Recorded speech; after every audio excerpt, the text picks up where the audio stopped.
Welcome. If you're a new viewer here, be sure to click the subscribe button and also click the bell icon so that you'll be notified about videos uploaded from this channel. The topics that we're making the cut for today: Natalie Dawkins killer identified, man killed after attacking a police officer with a knife, while investigators try to determine whether the body decomposing remains of a female discovered in a shallow grave in Sandy Bay, Clarendon yesterday are those of 44-year-old teacher Natalie Dawkins. Deputy Commissioner of Police P0LlCE says detectives are certain that 20-year-old Jeffrey Bedward, who was shot dead last week by cops, was in Dawkins' home the night she disappeared. Dawkins, who was also a part-time bailiff, was last seen at her home in the community on Tuesday, March 30, by a neighbor who said that she had gone outdoors to turn off the alarm on her car sometime after 11 p.m. upon receiving a call telling her that it had been triggered. Her handbag was found on Spanish Town leg of the highway the morning after. Police investigation led to the recovery of her motor car last week following a shootout with Bedward and another man who fled.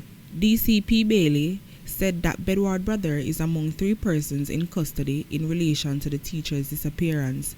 Additionally, 2 television sets, which are believed to belong to Dawkins, was discovered at a section of Bedward's house.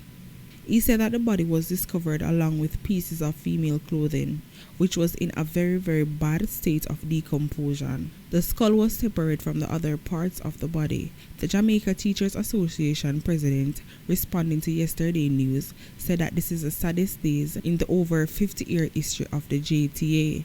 We were hoping and praying as a nation, and especially across the teacher's profession, that by some miraculous means Natalie would have been found alive and be able to reunite with her friends and colleagues. In the meantime, a relative of Dawkins, who wished for her name not to be mentioned, said, "While we are in shock and grief, we are grateful for the efforts and overwhelming support from Jamaica public, the media and the security forces, which have led to the finding of our loved one. We urge the public to speak up for justice and protection over our women. It is high time that we take being our brothers and sister keepers as a matter of life and death." 8-day search for missing Clarendon teacher Natalie Dawkins has reached a tragic end. This as a search in Sandy Bay, Clarendon, which began on Wednesday, led to the discovery of skeletal remains in a section of the community. The police say the body was found in an advanced state of decomposition, noting that the body parts were at different areas on the scene. Unfortunately, this morning, during an operation in the Sandy Bay area of Clarendon, and based on information received by the police, a decomposed body of a female, which we believe is that of Miss Natalie Dawkins, was discovered. 20-year-old Jeffrey Bedward, the man who was killed in Bellasgate, St. Catherine, during a confrontation with the police while he made efforts to sell the teacher's vehicle, is linked to the Sandy Bay community. 2 televisions believed to be that of Miss Dawkins were also found in Bedward's house. Deputy Commissioner of Police P0LlCE says their information suggests that Bedward was present on the night Miss Dawkins disappeared. And we are also confident that he was in the area where the skeleton remains of what were discovered. We have secured significant amount of evidence, both scientific and other types of evidence, in support of our investigation. And some of the things I cannot disclose, as you will understand, the nature of the investigation. The police say 3 people are in custody. We are confident will assist us with the investigation, but I cannot get into those at this time. And I must say, technology again has assisted us. The science has assisted us significantly in this investigation. Ms. Dawkins disappeared on March 30 and was reported missing on April 1. Police are reporting that the night Dawkins vanished, she was alerted by neighbors that her car alarm was going off. Days later, her handbag was found along the highway. Then a cell phone and an envelope were also days later. Principal of the 4 Paths Primary School, Rosemary Logan, was on site in Sandy Bay Thursday afternoon. Interestingly, I am just coming from school when I got the call, I was at school, I would have met with all of my staff members, those who were willing to come out. I asked them to come because we just wanted to just sit together.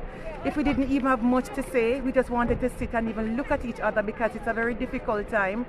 But they spoke and they shared how they are feeling, very sad, very disappointed at what has happened to Natalie.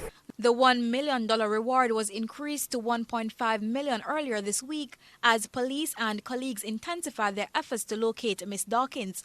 Principal Logan says the school community is in shock. Still can't believe that somebody would have actually harmed Natalie because of the type of person that Natalie is, you know, and so the staff is not doing well at this time, And I mean every category of staff I'm talking about. Security team, canteen staff, everybody. President of the Jamaica Teachers Association, Jasford Gabriel, says it's a sad day for teachers in Jamaica. The gruesome nature of her death is yet another stark reminder of the total breakdown of morality and disregard for life in our society. Teaching is the most noble profession. When we can begin to turn on our teachers in a manner like this, we know, if we didn't know before, that we need divine intervention. Meanwhile, Deputy Commissioner of Police Fitz-Bailey says Ms. Dawkins also worked as a bailiff and all possibilities will be explored as investigations continue. So viewers and subscribers, that is the latest update on Natalie Dawkins, the teacher who went missing, and her body was reportedly found yesterday in Sandy Bay. To me, it seems like the person only came to rob her, but unfortunately, things got more intense. That's just my opinion though. So viewers and subscribers, more of hear what your thoughts on the story down in the comment section. What do you think really happened to the teacher? Or should I say, what do you think is the reason behind what happened to the teacher? A man who attacked a member of the Jamaica Constabulary Force in St. Elizabeth yesterday morning was rushed to the hospital nursing gunshot wounds before he pronounced dead. The man reportedly attacked a police using a sharp metal. He was shot by another police officer on the scene.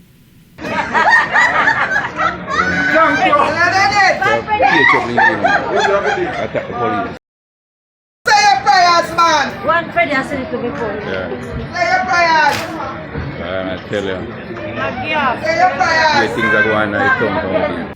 So viewers and subscribers, that is a piece of the video. If you wish to see the full video, you can go over my Instagram page at Chop City TV. That is CHOPCITY_TV, and it will be on the main page. So all who want to see it, that's the place to see the full video. It was said by residents that the man is a troublemaker. As you can hear, they are in the background of the video rejoicing. Someone want to hear one thought on this down in the comment section. Thank you guys for watching. Catch you guys next time. I'm out.